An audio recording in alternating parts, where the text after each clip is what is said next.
Would you do something like that? Would you say no men in female sports? Well, I think it's an issue of fairness. I completely agree with you on that. The governor on the debut episode of his podcast. This is Gavin Newsom.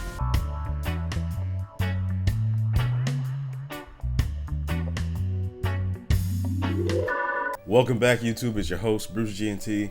And I was gone for like a little bit. Well, I say a little bit, but to me, it felt like a little bit. Because usually I try to push out videos every day or every other day. I was a little bit under the weather. I was sick. And a lot has gone on. A lot that I wanted to talk about. And apparently Gavin Newsom is pissing some Democrats off. Because he says something that apparently was just so atrocious and so bad. But I'm not going to spoil it for you guys. Listen to what Gavin Newsom said. He was on a podcast with Charlie Kirk, who works for iHeart. And wait, Gavin Newsom's the host, right? Gavin Newsom Has his new podcast. Oh, it's Gavin Newsom's podcast. Yes. Oh, so he was interviewing Charlie Kirk. Forgive me. All right, so Gavin Newsom is the governor of California. They're talking about fairness in women's sports. Is it fair for a trans female to play in women's sports? Listen to this. You right now should come out and be like, you know what? The young man who's about to win the state championship in the long jump in female sports, Right. that shouldn't happen. You as the governor should step out and say no. No, and I appreciate. But like, would you do something like that? Would you say no men in female sports? Well, I think it's an issue of fairness. I completely agree with you on that. So that's easy to call out, the unfairness of that. So Gavin values winning more than anything. He will change to win. The problem that he has not calculated, and he's normally a tactician when it comes to his party has not moved on. He's trying to move on to the general election. If this is the Gavin Newsom that has become moderate now, which I don't believe, it's all for politics, he won't win a Democratic primary, and you don't have to take my word for it. Brian, just look at the reaction from the Democrats. What he says is absolutely correct. I was saying that when, Kamala Harris kind of like popped out and she started doing her thing, going on interviews and everything like that. And before she picked Tim Walz to be her VP elect, and I started seeing how Gavin Newsom was moving. I was like, okay, he's doing a lot of different things. He's trying to clean up the streets of California, Skid Row and everything like that. He's showing himself outside, helping the people, trying to be a little bit more political. He is a lot more calculated than that. That's not one of the reasons why I don't like him. The one reason I don't like him is because he comes off as being fake. He comes off as not being genuine. And this one was interesting. This one was very interesting because he, in California, but California is one of those places you can't say something like that. And what he said, honestly, wasn't that far off. All he said was that it's unfair. And I think we can all agree that that is a bit unfair. We're going to sit here and act like we don't see that trans women, that when they go to these female sports, that they're not dominating. They're not breaking records that was set forth by other women, dominating them, breaking records by like high amounts. We're going to sit here and act like we don't see that. But for him to say something like that and be the governor of California, be any type of politician in California, that's a bold move. That's a bold move. I have some people in California that I'm cool with, right? They love Gavin Newsom. I got a friend, she calls him Daddy Newsom, only because he legalized gay marriage. So for her, that's like a big win. That's it. That's the only reason. Everything else that I talk about when it comes to his policies and how he conducts, California, how he conducted San Francisco before, thrown out the wayside. No one cares about that. He legalized gay marriage. He's down with the gays. That's it. That's all they care about. But like I said, for him to do this is a bold stance. And this just proves that he's getting ready to situate himself to run in 2028 because he saw the failure of Kamala. Because no matter what people tell you about how she ran a perfect campaign, it wasn't perfect. If it was perfect, she would have won. Perfect means without flaw, no longer being able to be improved on. That's perfect. He saw the mistakes of her campaign, saw how she alienated a lot of voters, and the vast majority of voters within the United States see this whole trans debate and they're like, they already picked a side. And he sees that. And he's not stupid. So he set himself up to be a little bit more moderate and to reach across the aisle, so to speak. I mean, look, he has a podcast, which is another thing too, showing that he's paying attention to what's going on, that he's really trying to set himself up to run in 2028. And he invited Charlie Kirk, someone that Democrats and liberals seemingly despise because of his stances and viewpoints. So this was a smart move, but whether or not I think he did it a little bit too early, I don't know. It's unbelievable. And I will say this is how insincere it is. He hasn't changed one thing. No. He's gone to bat for trans men in women's sports and made sure it stood there. So he makes this, by the way, he couched it by saying, I have great compassion. If you don't let them play, they'll commit suicide. But I agree with you, Charlie, which is totally. When it comes to that argument, there was a doctor that was conducting studies on whether or not if trans children or children that identify as trans, right, if they were to not get the surgery, would they be more suicidal? Because there was a whole viewpoint and mindset on that. And she hid the research because the research showed that there was no profound effect. I'll put it in the video. I show the article saying that and how some people have started to sue her now because they're like, wait a minute, you said that this was the case and it's not true. And the reason she hid it because she didn't want it to be used against the trans community. It's like, but you can't hide research. It's not how that works. So with that being said, and I know it's anecdotal and I know it's loose in the sense of like the connection, but when people use that as an excuse to be like, oh, well, if they don't get to play in sports, that I see it the same way as that. They're not. But let's continue. Really not true. So Lori Lightfoot, I know you forgot about her, but I'll bring her back just for this moment. She says it's disgusting. There are kids waking up today in California with this news thinking that their governor hates them, and rightly so. As Charlie Kirk says, Politico has not one, not two, but 5 reporters covering the fallout of Gavin Newsom's comments about men and women's sports. But there's even more. Ro Khanna, who many people point to as somebody, a voice of reason on the left. Democrat from California said this is a moment for Democrats to stand for the dignity of the trans community, the immigrant community, and the most vulnerable. Here are my thoughts. He should end with. Remember, all he said was that it's unfair. He didn't say they can't be in sports. Obviously he didn't pass any legislation or executive orders.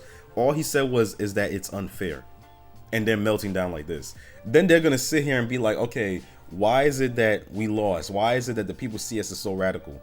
Because the good majority of people have viewpoints on this whole trans thing, and it's not on your guys' side. That's why. Women suck, right? All he said was it's not fair because men are stronger and you have a biological man who is playing against a woman. There are so many examples of girls that have been hit by the volleyball that have lost their scholarships because a biological male has taken it from them. So he's not saying he's anti-trans. And a lot of people who are against this because of fairness are not anti-trans. It's just they're saying it's not fair for my little girl to lose her scholarship to someone who is biologically stronger. And so if you read the New York Times, the Ipsos poll back in January found the vast majority of Americans, this is why Gavin Newsom is smart if he wants to win an election. Right. The vast majority of Americans, including most Democrats, do not think that trans athletes should compete in women's sports. They polled 2,128 people. 79% said biological men should not participate in women's sports. 67% of Democrats agreed with that, and 94% of Republicans. The trans girl community makes up a very small percentage of our population. And before we move on and talk about the most extreme statement ever, Cynthia Slavin, the mom of one of the girls who filed a lawsuit against Riverside, this is all California Unified School District, for this very reason, because she wanted her daughter playing against sports. She said when she heard about these comments, goes, what's truly unfair that he has the power to do something about this issue, but doesn't. Talk is cheap. Take action. Do something. By him not taking action or trying to come up with a plan, he's aimed to the division and tension in our state. So of course he's not out of power. He could change in California in a second, but he just wants to get along. Please see through the hair gel. But he could if he wanted to, and trust me. Let's just say that this is truly how he feels, and this isn't because of some type of political gain he's trying to muster, which it is. This isn't like a thought process he just recently came up with. So if he wants to do something about it, he can do something about it. And that whole Lori Lightfoot, trans kids are waking up. No, they're not. No, they are not. You know what they're worried about? School. Some of them have to worry about college. Trust me. No one's worrying about, oh man, my governor hates me. No, they are not. Shut up. No, they're not. But let's look at this from a different angle, because I did see some other news stations where they were basically talking about, hey, look, Gavin Newsom might be out when it comes to Democrats. First, Governor Newsom sending shockwaves through the political sphere. The podcast exchange causing outrage among his own party. You say no men in female sports. Well, I think it's an issue of fairness. I completely agree with you on that. Thanks for joining us here at 6. I'm Tony Lopez. And I'm Marley Ginter. The governor breaking with Democrats on the debut episode of his new podcast, suggesting they were in the wrong by allowing transgender athletes to participate in female sports. Your reporter Madison Keevy has a breakdown of what he said and the backlash he's getting really from both parties on this one. Right, Madison? Right, Marley, and we've heard that all day long, people coming out. You know, Governor Newsom has long been a champion for LGBTQ plus civil rights here in the state for decades, going against his own party many years ago to issue marriage licenses for same-sex couples. But as one expert put it to me today, he's now positioning himself as a new type of Democrat. Would you do something like that? Would you say no men in female sports? Well, I think it's an issue of fairness. I completely agree with you on that. The governor on the debut episode of his podcast, This is Gavin Newsom, in conversation with conservative political activist Charlie Kirk. There's also a humility and a grace, that these poor people are more likely to commit suicide, have anxiety and depression. And the way that people talk down to vulnerable communities is an issue that I have a hard time with as well. So both things I can hold in my hand. The governor's comments getting backlash from some of the state's top Democratic leaders, like State Senator Scott Wiener. That statement was the most lukewarm statement he could have made, period. Like that was the most lukewarm statement, and they're having a meltdown because of it. That tells you a lot. Part of the LGBTQ caucus. It was just really sad to me, and it was like a gut punch for the governor to take that position. And I hope it's a one-off, and that he quickly comes back to his roots, which is to support the LGBTQ community. That right there is interesting. I love seeing that because I get that comment quite a bit. Come back to your roots. So in other words, you're telling me that if I voice an opinion or I'm in opposition to something that the vast majority of people within my community feel that I've lost touch, I'm not in touch with my roots, that I can't think like that. You know, the thing about me is that I don't like being told what I can and can't do. I don't like being told what I can and can't think. You know, because to me, it's like you're trying to put constraints on me, trying to put me in a box.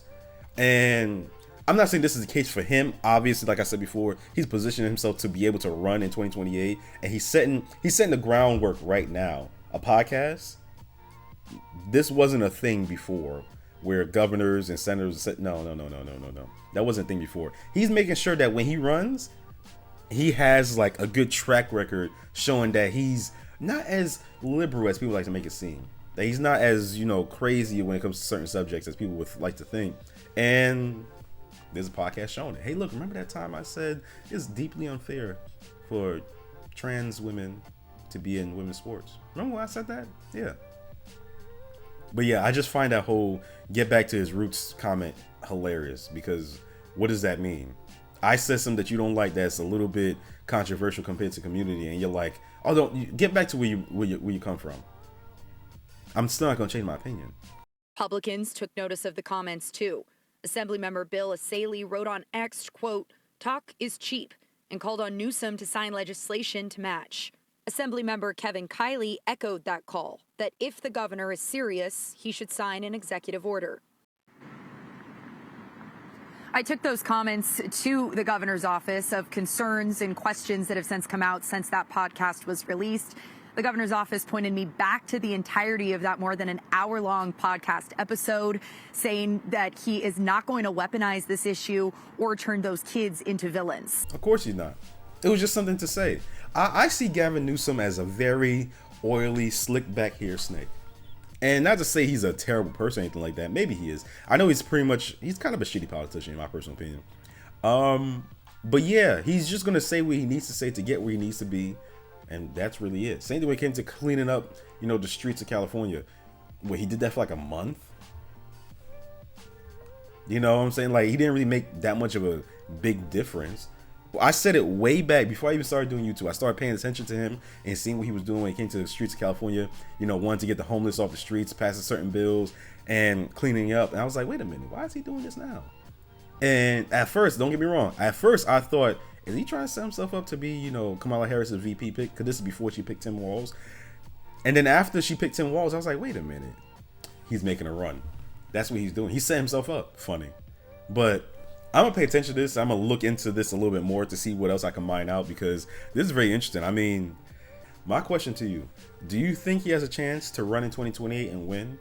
You know, I mean, what about him seems like a guy that other people would say, you know what, I could see him as my president. Besides the whole, you know, pretty boy look and everything like that, besides all that, like what about him do you think people would look at and say, okay, based off of when he ran San Francisco as his mayor, and, you know, him being the governor of California, which we all can say went pretty poorly. What else can he really show to show that he's presidential material? I don't know. But let me know down in the comments. You guys know what it is. Same old, same old. If you enjoyed the video, leave a like, comment down below, tell me your thoughts. Yeah, tell me exactly how you feel about, you know, him possibly running in 2028. He's going to run in 2028. If he doesn't, this would be very shocking. There's nowhere else for him to go. I mean, senator, I guess, but trust me, he's going to run in 2028. You know, tell me down in the comments below what you think, and subscribe if you want more, because I will be paying attention to this. I like my friend Gavin Newsom. It's cool. Peace.